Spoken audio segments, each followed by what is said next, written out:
Coach G here again. Welcome to the Bolden Movement podcast. I'm here today with Hannah King. She is a well-versed trainer, a dancer her whole life, a business owner, an entrepreneur. The list goes on, but I'll let her finish introducing herself. So welcome, Hannah. Thank you. Happy to be here. Good. Yeah. So going into what we're going to talk about today is how your dancing career translates to your fitness career and how you implement your uniqueness in your training programs. Okay. Right? So what I mean by that is you were dancing since you were young, and then you've always been sort of fit, right? Mm-hmm. And then that led to how that lead to training, or Yeah. how did the trainer come out of that? How do you come from, Germany to here and start training?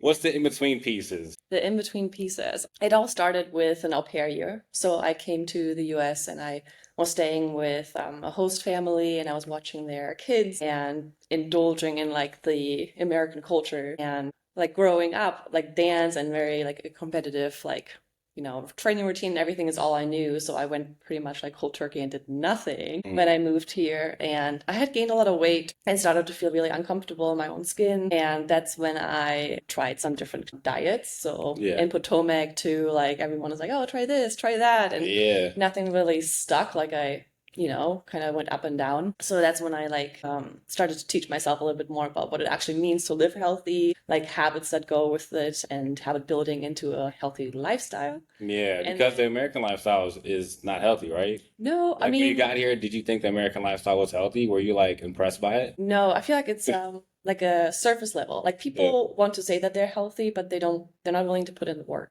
Right. Or maybe they're not educated enough to know what that even looks like. Yeah.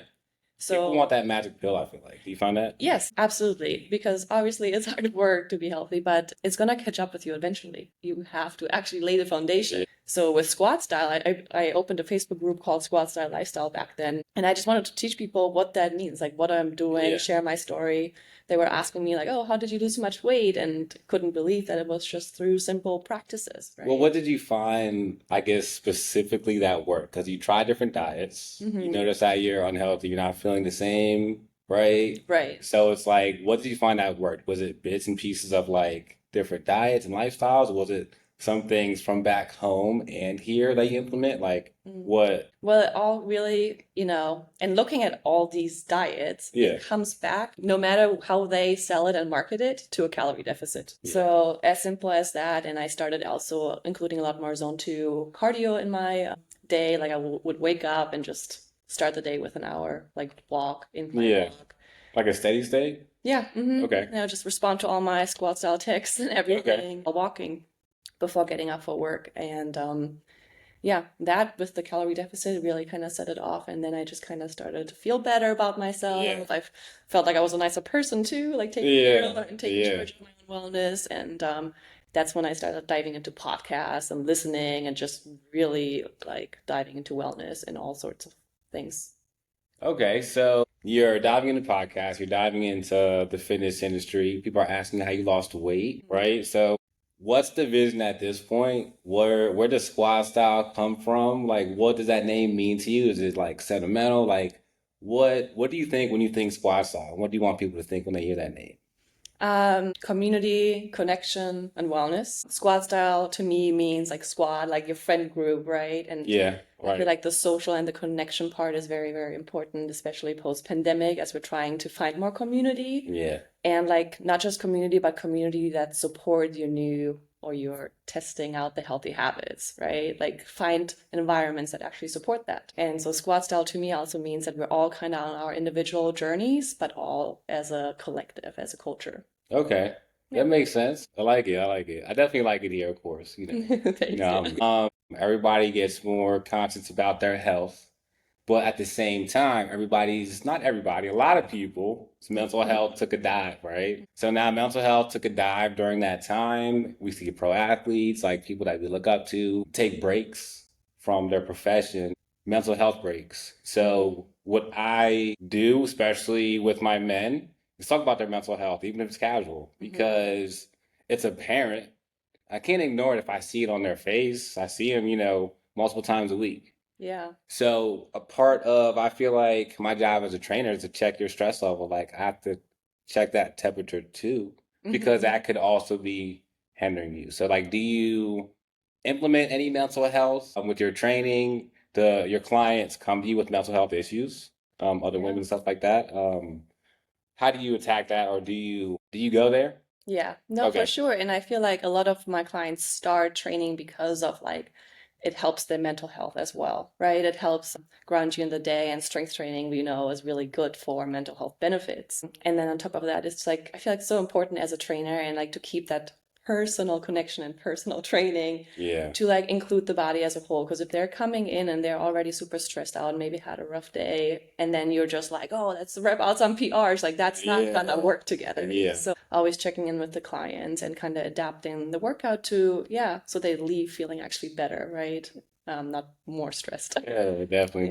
Yeah. Okay. So I find it. I don't know if you find the same way, but my men have harder time with this than women, right? So a man is less likely to express that Sure. because they're more likely, more acceptable, well, they're more acceptable by society to be angry, to be mad, show anger, right? So if I have any emotion, whether I'm upset or I'm actually like sad about something, it's actually more acceptable for me to be mad and act outraged about it, right? And I think that's toxic for men, at least in this society. That's what I see. That's the emotion that's accepted the most. So now it's hard for me to pry and figure out what your stress level is because there's so much pride and, I can't have any other emotion but, this anger. But where does that pride come from? You know? There's questions that we try to, ask because it's like the pressure of, I guess on the male side, you provide, you protect, right? But if you're not doing that, you kind of feel not as much of a man. So, like, if a man were to get hurt on the job, or if a man feels like he's underappreciated, he feels like his whole world is crashing, right? Where when I talk to a woman about the same thing, they can be enjoying their day. They can be absorbed in that day and that moment and be more present than a man can. This is just what I find talking to my client. I'm not a therapist. This would be a parent. I'm not claiming any of that, but I just find that a woman can be more present than a man can be in a lot of stressful situations. Okay. Do you think that is just me fishing or prying, or do you feel that to be somewhat true from your perspective? I don't know why it really matters to kind of separate the two between like women and men, because I feel like, at the core, we all have the same struggles. And it's like, for me, I find a lot of like opening up from my clients too when I start being vulnerable, when I share my vulnerability and show them that I'm not this perfect person and have it all together. So I don't know. I feel like I'm a little advocate for women, obviously. Yeah, I mean, that's fine. We're just like little powerhouses, and it's like, Yeah. yeah, like, shit messes up. Like, instead of just sitting in it and being mad about it, like, we're gonna figure out how to solve the freaking problem, you know? Yeah, okay. And it's like, and it all comes back to like self-care and like, being your best self first, because again, like, you'll learn how to acknowledge these emotions and to not ignore them, but rather Right. like, and sometimes through like for me, like my therapist is a great way to like channel these emotions and then help me kind of make sense of them and help me like acknowledge them and also make sure that I don't portray that onto other people. Right. Yeah. Yeah. Yeah, you do think about that. I think about not putting the wrong energy on someone who doesn't deserve it. Having a bad day doesn't mean that, someone cuts you off in traffic doesn't mean that the person in the grocery store hours later deserves to be, have an attitude by you. But I think controlling your emotions is a big part too. Yeah, and Um, I'll take you back on that because it's not about the person in the grocery store, it's about you. You don't deserve to be stressed in that moment. this is You don't true. deserve to be Yeah, 1% impacted by that. yeah. And you hold on to it. I think people hold on to it though. Yeah, but why? They're stressed out, not taking care of themselves. Yeah. So, what outside the gym do you do to take care of yourself? Do you have a morning routine? Yeah. When you wake up, do you do mainly the same thing? Do you do a lot of different things? Do you do the ice bath thing? Are you fasting? Like, what does your routine look like? All of the above, right? I feel like it's a never-ending abyss of always adding little things into it, and a lot of it is seasonal for me too. Like I switch through the seasons, and in the winter I get more cozy, and in the springs I get more like outgoing and maybe Okay. change into like running and whatever for my cardio. But at the core, I feel like my days always start with I wake up, I say my mantra Yeah. to remind myself of how I want to show up in my day. I get ready for my day, make my coffee, and I start in the gym. And I see my lady squat, right? My Yeah. spring squat. We Yeah. get workout in together. I see you guys in here. Oh yeah, I know. You're pretty much part of it at this point. I'm in the squad. And yeah, and then throughout the day, one thing I want to get better at is like midday meditations because that's when my day gets the best of me and I am, in a lot of different meetings. And I feel like that would help me be more humbled and reminded of no stress can be that important. Yeah. But on top of that, it's like I meditate every day. I do little things like laying on a rolled up towel for my spine curve, strength training, Okay. Pilates. I try to do my cardio and journaling, and I go to therapy, and Okay. Yeah. So you do a lot. yeah, All the things. yeah. Okay. Do you ever feel like your energy or your drive is off if you miss any of those things? Like Yes, right now. You definitely. can't tell. Yeah, I'm about to take off for Germany, and I feel like I've been compromising all my boundaries that I set to keep myself happy and So what do you mean by boundaries? Because I think boundaries is a great topic because yeah, people, when you can't set one, then people, they kind of run you all over the place, right? If you don't have yeah, boundaries, they could be family, they could be friends, they could be strangers, right? right, But yeah, and boundaries are boundaries are boundaries are boundaries are boundaries. I try to tell people all the time. So yeah. what do you mean by you let your boundaries go? Why would you do that? And what are you letting go? It comes back to like balance, really. For me, setting boundaries is directly related to like my work hours. I try not to go in the evenings because I do that as a business owner. It's really hard to like Yeah, make your to own turn yourself. schedule. A lot with my partner too to realize when is the times that we can get to spend time together, and those are the times I used to just sit at my laptop. So Yeah. it's like drawing boundaries so that the things that are important to you in life have space and you can come to them with your best energy. And so for me, it's like I've been working weekends, which I don't do. I've been having meetings on Fridays, which I don't do. And I've been working past 4 until like 7 p.m., which I don't do. And yeah, mentally, I'm just, kind of like a hamster wheel. I'm like running and getting ready for takeoff, but Yeah. it's not good. And, I tried to ask today and for help and have somebody else jump into one of my meetings instead, just to kind of, yeah, like find that balance because, again, Yeah. boundaries. You Boundaries. gotta Yeah. keep them because, yeah. I feel like more so instead of people walking over you like on purpose or so, it's more so like giving you space to also make the decisions that serve you. Yeah, Like, I don't think it's on yeah. purpose. I Yeah. don't think people do it on purpose. I think it can get out of hand when you don't have boundaries, and next thing you know, it's like overwhelming sometimes, like Right. things you take on. So if it's hard to turn off with your clients and, your significant other is here, your spouse, Jimmy, when you go home, how do you turn it off? Is work always in your face? Yeah, Right? yeah, for sure. And it's a practice to turn it off Yeah. because we'll be brushing the teeth, like our teeth and talking about marketing strategies. And I'm like, it's Yeah. bedtime. Like, so it takes a lot of effort to kind of find that, yeah, like, hey, let's not talk about work. And then to also, as a couple that's doing a lot of business and entrepreneurship, to like realize what else do we talk about if it's not work? Like what else do you do Yeah. outside of that? Yeah, Yeah. because we've been so invested in the startup phase. We're only 3 years here, so yeah, going beyond that. Yeah, but I feel like I'm a better person when I can have my relationships like separate from work Yeah. and yeah, That's good. recharging. I know you talked a little bit about traveling, maybe. Yeah, So traveling, you talked about traveling. Traveling, is this like a long-term thing? like in general, you mean traveling? I know you said something about taking a year to travel. I mean, for me, more so like I want to be able to travel more frequently.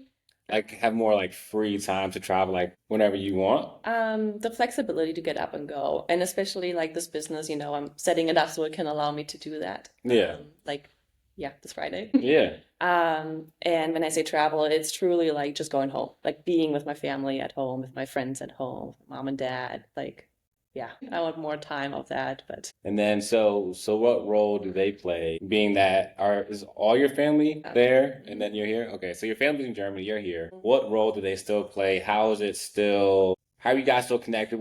How's that dynamic?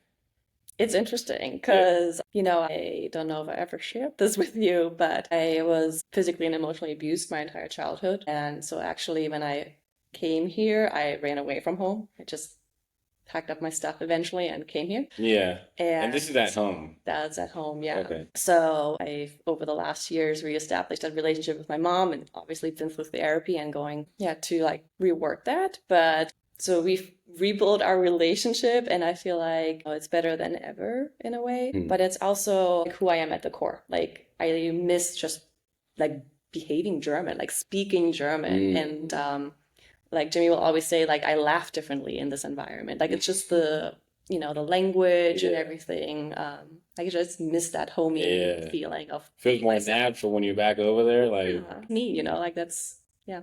yeah, that's good. And how does Jimmy adjust when you guys go over there? How does Is he he learning adjust? German? Is He's he... practicing. Yeah, he's practicing. Yeah, but honestly, it's challenging to learn another Yeah. language, and especially in my family, and everyone is all over the place and trying to talk, and then it's like it's a bummer that he can't speak German. I'm like, yeah, I guess. You can try, right? Just little by little. Yeah. Well, I guess I'll share that there was definitely some tough parts in my childhood that were never addressed. And to this day, my relationship with my father is strained. Even though I know exactly where he is, we're not close, right? And that's because I don't agree with that bringing up with that much, tension and aggression, right? So being that you shared that happened at your house, that happened at my house too. But I wonder if that is part of the drive that we have because that environment is that survival environment. When you talk to people who were in different environment, it's more loving, so they look at the world different. When it's like survival, sometimes you can be defensive when you don't need to be, or you overthink things you don't need to. But when you're in that home and everybody's loving this, and that, you can kind of be almost too blind to the world sometimes, right? And things hit you Sure. harder, right? So it's that balance.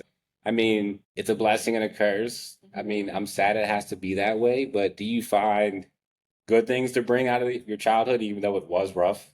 Yeah, like everything is good about it, and it's really, it's made me who I am today. Yeah. And to like bring that back too, like for me, it started by realizing that like I had a hard time really listening. You're talking about like, that fight or flight state as a child and like working with the doctors here in the space too, like my body is still holding on to all of those hormones and it's not managing the stress really well. In therapy, I learned my feeling of worthiness is very much tied to my productivity, which totally makes sense because that's how, I would try to find acknowledgement from my teachers and so as a child to find that kind of love and yeah. It's like I did Yeah. good, you can see Best it. in class at all times, Okay. prettiest foldering, Yeah, okay. that kind of Check that stuff. one. But that's helped propel you. Yeah, but you still have to like go inward and focus on like figuring that out for yourself, like reprocessing the information. For me, I got triggered just watching people talk that are really excited and fun. And I started realizing I'm not even listening. I'm getting into the same fight or flight because this was really bad as a child. So again, you go through therapy, you work on yourself. And ideally that, if you want to reestablish the relationship with your father too, like it's not that explosive if you've done the work and if you've kind of worked yourself through it because you can't make Yeah. that dependent on like the other person. Yeah, I agree. You definitely can. And like what I learned, through my therapy is the self-awareness and not having unrealistic expectations for other people. Like not going into conversations thinking I'm gonna get certain answers and feel a certain way after. I have to be as open as possible and really listen to the other person's perspective at that time. But it's hard to even open that up because it's uncomfortable. It's easy to just be superficial. Like, that was so long ago. Like, we're not gonna go there. But I cannot go there because when I see you, I go there mentally. So it's like, I want to address it. I don't want to be explosive about it. But if that person doesn't want to go there, I have to let it go and forgive them anyway. Right? So do you find it's hard for you to forgive? Or do you feel like it's not something you hold on to? Yeah, I feel like I'm easy to forgive, Yeah. but the holding on is different, right? Yeah. Because it takes a lot longer to process and to work through the trauma than to forgive for the trauma. Like I found forgiveness really quickly from my mom. She's always been my best buddy. Like although Yeah. we've had this really challenging relationship, like she knows everything about me. Yeah. And I can still, call my dad anytime. I just wish I could get more depth out of it. Mm. But that's not fair for me to ask that. Yeah. That's what I learned. It's not fair for me to ask that I get more out of a situation or a relationship. It's okay. Sure. That's what I had to learn. That's what I had to learn. So that's the piece I bring out of therapy, and then that inner child in me that comes out, not to be mean to that inner child in you when it comes out because of the triggers, because certain music plays, because you're in certain places, Right. what happens, right? So it's like, what's happening right now. You know you're being triggered right now. It's all right. Hmm. You don't gotta tell yourself to shut up or be mean to yourself. It's like, it's all right, just breathe. You're fine. Yeah. You're okay, right? But it takes a lot to get there. Yeah. And if It you don't takes a know lot how, to get there. you know. This is after like I start like meditating and stuff like that, then I can be, more relaxed and have less stress. Yeah. Because, as a business owner, you wake up, we're putting out fires as soon as we wake up. You open the email, it's like, which one of these is most important? All right, I'll get to that when I like wake up, wake up. It never stops, right? So it's like if you can let go of that stress, then I feel like you can get as high as you want. But I feel like if stress consumes you, then you can only grow to a certain height before it's like too much, right? Like, so do you feel like you're good with your stress level and you feel like you can always grow? Or do you ever feel like you get stuck because of the stress? Both, right? And it's like stress is there's good and bad stress, right? Yeah. Everything is stress and it helps us grow, like bringing it back to strength training, right? Yeah. And it is like I feel like for me and probably for everyone in life, like that constant battle of finding that balance and like feeling more stressed and feeling like this is where we're not growing. And I've had these times in business where everything felt so consuming that I'm just in the day to day, but I'm not actually elevating the business. I'm not helping it be less of the day to day, if that makes sense. So that's when I like regroup and I try to find my balance again, manage the stress levels. So do you feel like you're stepping back more on your day to day? Not stepping back more, but putting better systems and better automations into place, asking for help, right? Hiring Yeah. people. Okay.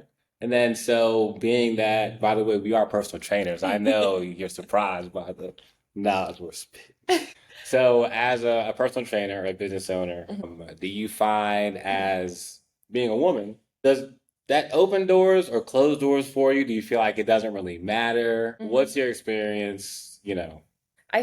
Both. Like I Mm, feel like not necessarily closing doors, but in the beginning, especially when Jimmy was more present here in the business with me and helping to physically like build out the space. I was, I don't know, 24 or so years old, 25, yeah. and nobody took me serious for being the business owners. They would meet us and instantly like assume it's Jimmy's business. You just talk to Jimmy. Yeah. So, and then for me, like I had started this business before I even know Jimmy, like Swell Style Lifestyle, my group, right, all that stuff. Okay, So okay.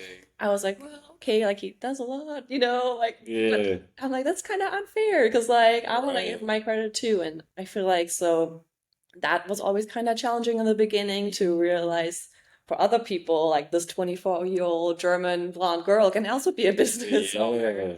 Yeah. And on the other side, also, yeah, it has opened up doors because as a minority-owned business, you get, access to certain things, like to the grant that we just received from the Frederick Cities. Oh, congrats. Thank you. So I feel like We it get a opens big screen? opportunities. A big screen. Yeah, what we getting in here? Wellness patio. We're gonna Okay. yeah, Spice it up a little bit out there. Okay. exactly. Yeah. And then so knowing more about you now, obviously your background, grew up and were bred to be a boss. No question, right? You were bred that way. So how is that role when you go home? What's Jimmy's role now then? Because if you're so efficient, in a powerhouse, where's his role? And my husband, that's his Do you role. turn it off? I mean, can you turn it off like when you leave here, or do you feel like you're always like running everything like a business? That's how I feel. I'm not gonna lie. I feel like I run my business the same way, and I bring some of these things into the household because you want structure here, but you're like, well, structure works here too. It kind of works everywhere. Do you find you're like structuring kind of everything around you, or do you feel like it's really only at work I do that? It depends. I feel like I accidentally make all of my hobbies my job. Yeah. But when it comes to like people and like going home, like I like going home and just like being taken care of. Like I want to Oh, be so the that's good. little So you can turn them girl, off. You can get my play. hug. Jimmy always cooks like he's the best in the kitchen. He'll always make good dinner. Chef. Yeah, he is everything. So I like coming home and not having to like, yeah, continue that Yeah. on, right? I want to like breathe and just, That's good. That seems like a good, I feel like you two are a good mix because you'll listen to each other, right? Because I've talked to both of you guys one on one. You're not like gonna interrupt, like you'll actually like listen to the other person. I think that's key, especially with business when there's 1,000 moving parts, and then you have your relationship to separate the two, I think is an art. yeah. So I definitely commend you for that. A lot of people can't turn it off. So I definitely look up to you in that area. So and then what's next for Squad Style? It's the end of 2024, and going into next year, Mhm. what do you think? Like, what's your first thought of? I wish I did that this year. Like, I wish I did that last year. I wish I had more time to do this year. Like, what are the actual things like you really want to get done? If time wasn't an issue, if money wasn't an issue, what would you actually be doing? Like Mhm. in your free time? In my free time, Yeah, honestly, just community building. And that's like what I, at the core, what I love is I love to host people. I love to be around really good people, that uplift yeah. me, make me a better person. That's what I love spending my time with. So you Yeah. like hosting, because I know you have a lot of events here. Yeah. And I like mean, even just like as the business owner here, hosting people that come in and out through the space. Like I want to provide a good experience. I want to pamper people, make them feel yeah. good. So you're very community driven. Anything to look out for? Maybe there's probably a list, I'm sure, of things to look out for. 2025 Squad Style. How can more people reach you, find out about you, learn about you, become members? Yeah. We're trying to hit this member. Like, how can people, find you? What should they know? Yeah, well, one, our website, work and wellness, like N as the letter, dot Okay. com is a great way. I just revamped the whole thing. So, yeah, that's a great way to just get a first impression about what we're doing and to get in touch with us and to schedule a tour maybe with me. For next year, too, I really want to go big, big on Wellness Culture Club. We had like a little Mm, preview in November at the Wellness yeah. Rave. And I think that's Yeah. gonna really take off for the I heard that was good. community. It was I saw the amazing. video. We had like over 50 people come out. All the wellness vendors did really good. And at the base, with like the ticket price was included like gym access and sauna Yeah, access. it And was then, definitely good. yeah, people could drop into massages and get a coffee and hang out and some Yeah, so you will have it again. I so like that one. doing that and just on a larger scale. And that I think would be like the coolest thing to be part of for anyone in Yeah, 2025. That's and it's called Wellness Culture Club. Wellness Culture Club. So we can put these flyers out everywhere Oh because yeah. that's gonna be like your favorite event, right? Yeah, The hosting. Okay, exactly. definitely look out for that. Wellness Culture Club, right? So there'll be links, in the video and stuff like that. Okay. And then just in closing, is there any last thoughts just in overall health and wellness that you would share from a business owner, from a strength training perspective, from what's your last piece of, advice? The German word is giving my sense. What's It's that? like giving your mustard. I don't know, but it's like the last piece of the last word. Oh, okay. I didn't know that. Yeah. Giving your synth? It's ENF. Yeah. Yeah. See, I'm learning. I'm learning. I think it is just bringing it back to encouraging our community to be more selfish and to look more at their own health and wellness and worry about that instead of everything else. And I feel like as a collective, as a community, we could all be a lot better off if we did so. Like it. Good stuff. All right, guys. So that's it. I'm cutting it. My mouth is dry. I'll edit these and get through them. But it's very quick, okay? You can unrecord. It's very quick. I'll start with like 15-second snippets will come out first of our episode.